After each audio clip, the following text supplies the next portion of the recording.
கல்யாணம் ஃபிக்ஸ் ஆயிடுச்சா? தமிழ் மேட்ரிமோனிக்கு தேங்க்ஸ் சொல்லணும். 26 வருஷத்துக்கு முன்னாடி இதே தமிழ் மேட்ரிமோனி மூலமா தான் இவ அம்மாக்கும் கல்யாணம் பண்ணேன். கல்யாணம்னாலே தமிழ் மேட்ரிமோனி தான்.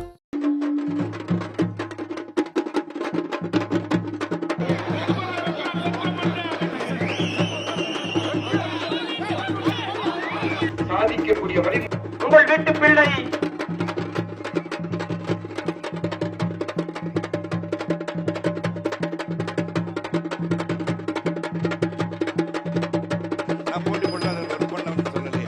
அரசியல் இதுதானா, நடப்பது சரிதானா, கேள்விதான் கேட்க போனா. கிரவுண்ட் ரெடி, பேட் ரெடி, பால் ரெடி, ஆட்டத்தை ஆரம்பிக்கலாமான்னு எல்லா கட்சியும் தேர்தல் களத்துல துபக்கடிந்து குதிச்சிட்டாங்க. இன்னைக்கு பல சம்பவங்கள் நடந்திருக்கு. தேர்தல் பரப்புரையில டாப் கியர் போட்டு இறங்கின அதிமுக வேட்பாளர்கள் தொகுதி பங்கீடு குழப்பத்துல திமுக கூட்டணி. அது மட்டுமா, தேர்தல் அறிக்கை வெளியிட்ட பாமக ராமதாஸ், வேட்பாளர் அறிமுகத்துல மேஜிக் பண்ண நாம் தமிழர் சீமான், புதுசா சீட்டு வாங்கும் கட்சிகள். சரி, இவ்வளவு விஷயம் நடக்குது. எல்லா கட்சியும் வெயிலையும் சூட்டையும் மனசுல வைக்காம தேர்தல் களத்துல குதிச்சிட்டாங்க. பனையூர் ஆபீஸ் பாத்தீங்களா? அங்க வேட்பாளர்கள் எல்லாம் யூனிஃபார்ம் போட்டிருந்தாங்க, கவனிச்சிங்களா? கட்சி கட்டுப்பாடுனா அப்படி இருக்கணும். ஒற்றுமையை எப்படி காட்டியிருக்காங்க பாருங்க. ஹலோ, அவங்க வேட்பாளர்கள் கிடையாதுங்க, பவுன்சர்ஸ். தலைவரோட பாதுகாப்புக்காக கட்சி ஆபீஸ் முன்னாடி காத்திருக்காங்க. இப்போதைக்கு தொண்டர்கள் இல்லாம காத்தாடுதுன்னு சொல்லலாம். அப்படி இல்லைங்க, அவங்க மக்களை சந்திக்க போயிருக்காங்க. அதனால கட்சி ஆபீஸ்ல கூட்டம் இல்லைன்னு சொல்லிக்கலாம். நாம் தமிழர் கட்சியுடைய தலைமை ஒருங்கிணைப்பாளர் வழக்கம் போல வேன் பிரச்சாரம் பண்ணியிருக்காரு. என்னங்க மேஜிக் எல்லாம் பண்றாரு? மேஜிக் பண்றாரா? புரியலையே. அப்படி எதுவும் நான் பார்க்கலையே. தி கிரேட் கிரிகாலன் மேஜிக் ஷோ பார்த்தது இல்லையா? ஆமா, வடிவேல் மாதவன் காமெடி தானே. பெட்டிக்குள்ள போன பாய் வேற ரூட்ல வெளியே வருவாரு. அதேதான். பிரச்சார வேன்ல வேட்பாளர்களை எல்லாம் மொத்தமா கூட்டிட்டு போயிருக்காரு சீமான். ஒவ்வொரு தொகுதியிலையும் போய் வேட்பாளர்களை அறிமுகம் செஞ்சு வைக்க முடியாதுல. ஆமா, 234 தொகுதிக்கும் ஒரே தலைவர் சீமான் மட்டும் தானே. எல்லா வேட்பாளர்களுக்கும் ஆதரவு கேட்டு பிரச்சாரம் பண்ணணும். அது மட்டும் இல்லாம காரைக்குடி தொகுதியில அவருக்கும் ஓட்டு கேட்டு போகணும். சரி, இங்க வாங்க. சேலத்துல சீமான் பரப்புரை பண்ணும்போது ஒவ்வொரு வேட்பாளரையும் அறிமுகம் செய்யறாரு. அப்பதான் பிரச்சார வேன்குள்ள இருக்க ஒவ்வொருத்தரா வந்து என்ட்ரி கொடுக்கறாங்க. இது நல்ல ஐடியாவா இருக்குதே. இந்த மண்ணை, மக்களை, இந்த மொழியை, இந்த இனத்தை, இந்த நிலத்தின் வளத்தை, மக்களின் நலத்தை காக்க உங்களிடமிருந்து உங்களுக்காக வந்த பிள்ளைகள்.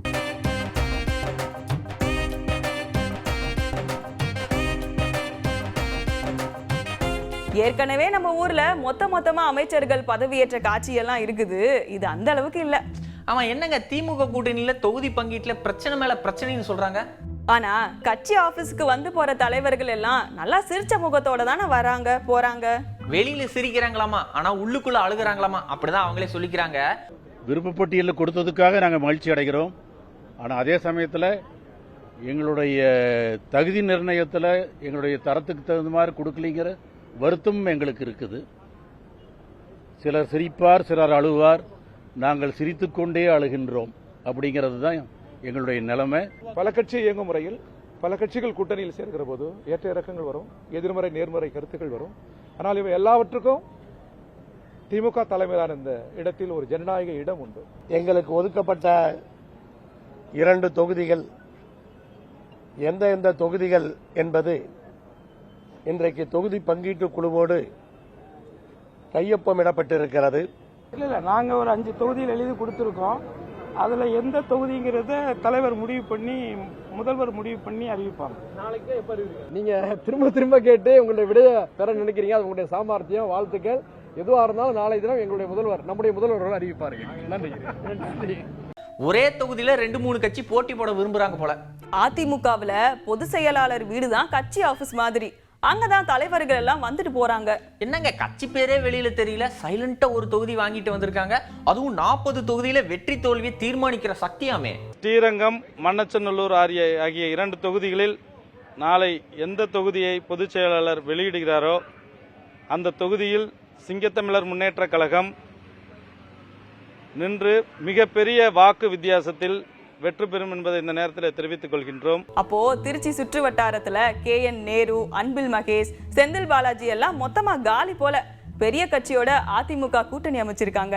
இன்னொரு பெரிய கட்சி பாஜகவுல தங்களுடைய கட்சியை இணைச்சாங்க. இப்ப சீட்டு கேட்டு போராடிட்டு இருக்காரு. ஆமா, சரத்குமார் தானே. சுப்ரீம் ஸ்டார் சரத்குமார் பாஜக ஆபீஸுக்கு வந்திருக்காரு. அப்படியே பஞ்ச் டைலாக் எல்லாம் பேசிட்டு போயிருக்காரு. விலகி இருக்கல, போட்டி இடலன்றது விலகி இருக்குன்னு எப்படி அர்த்தமா எடுத்துக்க முடியும்? நான் போட்டி போடல, ஒர்க் பண்ணலன்னு சொல்லலையே.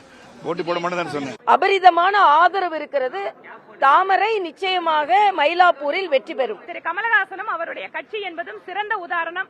மக்கள் இந்த கட்சியிலிருந்து புரிந்து கொள்ள வேண்டும் யார் எப்படி என்று. தேமுதிக 10 சீட்டு கொடுத்திருக்காங்க. தேமுதிக நீங்க உங்களுக்கு எதெல்லாம் பொருந்துமோ அதெல்லாம் பொருத்தி பாத்துக்கோங்க. அதிமுகவுல முதற்கட்ட வேட்பாளர் பட்டியல யார் பேர்லாம் இருக்குதோ அவங்க எல்லாம் களத்துல பிரச்சாரத்துக்கு போயிட்டாங்க. கழகம் தான் போட்டியிடும் என்கின்ற நிலையிலே இருந்த சூழ்நிலையிலே சிறிய சறுக்கல் கூட்டணியுடைய முயற்சியால் திருப்பத்தூர் இன்றைக்கு நம்முடைய கழகத்துடைய கூட்டணிக்கு கிடைத்திருக்கின்றது. திருப்பரங்குன்றம் தொகுதிக்கு ராஜன் செல்லப்பா போறாரு. ஏர்போர்ட்லயே மாலை மரியாதையோட வெல்கம் பண்ணிருக்காங்க.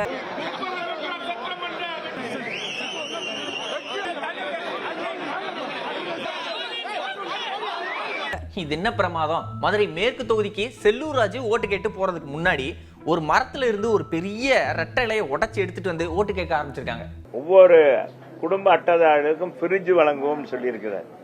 இன்னைக்கு கதாநாயகனாக திகழ்வதே அண்ணா திராவிட முன்னேற்ற கழகத்துடைய தேர்தல் அறிக்கை. அதை தொகுத்து வழங்கிய எங்க புரட்சி தமிழர் எடப்பாடியா தான் இன்றைக்கு டாப். மற்றதெல்லாம் முன்னாள் அமைச்சர் செல்லூர் ராஜுவுக்கு மட்டும்தான் இந்த மாதிரி எல்லாம் ஐடியாலாம் வரும். எவ்வளவு பெரிய இலை எம்ஜிஆருக்கு கூட இப்படி எல்லாம் ஐடியா வந்திருக்காது. இன்னைக்கு மாதிரியே நிறைய கண்டென்ட்களோட நாளைக்கு உங்களை சந்திக்க வரோம். நன்றி, வணக்கம். அரசியல் இதுதானா, நடப்பது சரிதானா, கேள்விதான் கேட்க போனா.